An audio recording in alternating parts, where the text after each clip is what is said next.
Hey, this is John Riley coming to you Saturday morning from sunny South Florida. I am filing a 404 20-inch chain that I use for doing mostly palm trees. I square file this chain to stay up on my square filing. So, I don't know if you can see that. That's when it needs to be sharpened. And this is one that I just sharpened. Let me see if I can get a piece of wood behind this thing, because the camera won't focus otherwise. I'm doing this with one hand, mind you. All right, let's focus in.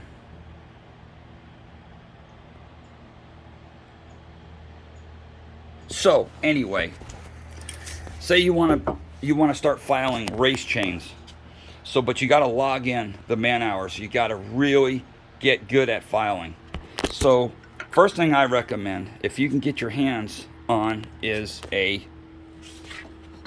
Ryobi file. I don't know if I'm saying that right. And it's this type of file here. Is one of the types anyway. This is a great file if you can get them. Then there's another type, which is this type here. It's got the little round at the end. I really like these too. But mostly this is my favorite file. I think it's called an 8-inch. It might be a single bevel because it's just going one direction. Or double bevel, I don't know. And then you got your other type of file that you can use, is this one here. This is made by Stihl.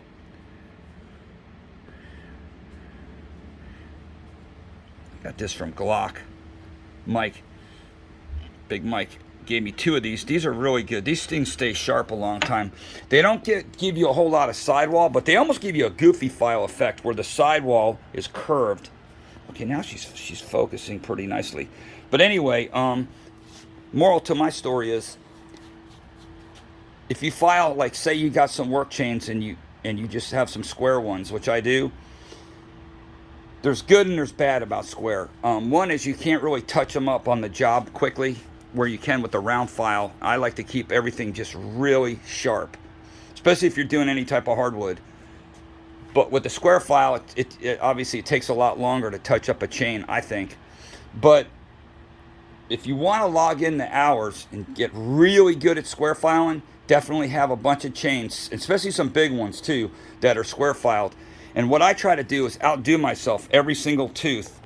Sharpen it like you mean it, like you're making a race chain. Even though it's just a work chain, try to outdo yourself every single tooth you do. Try to get better and better and better.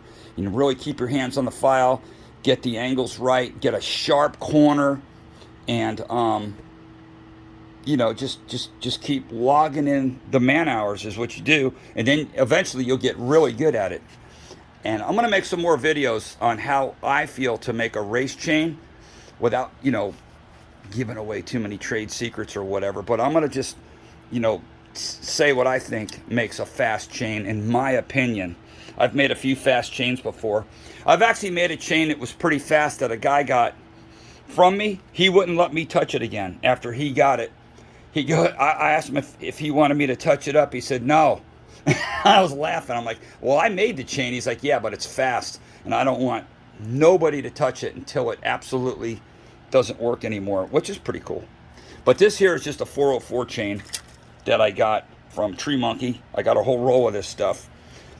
It's, what is it, 58 thousandths, and I run it in the 063 bar. It doesn't matter. It swims a little, but 404 chain lays flat because it lays flat on the bottom. So you can run a slightly skinnier chain and a slightly wider bar, no problem. But like I said, these 404 chains take a lot more abuse. And anyway, let me do a little filing, if I can. Focus this camera. Just to show you how I hold the file. I know I've made a million of these videos. But anyway, let me see if I can't just... That might do it right there. All right. I hope my fat ass isn't in the way. Let me move this over just a hair. Shit, this stupid table's got a bow in it.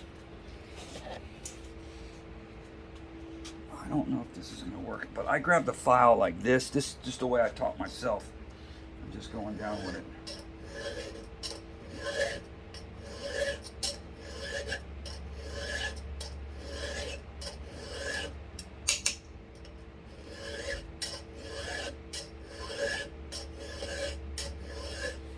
knock the dust bunnies out.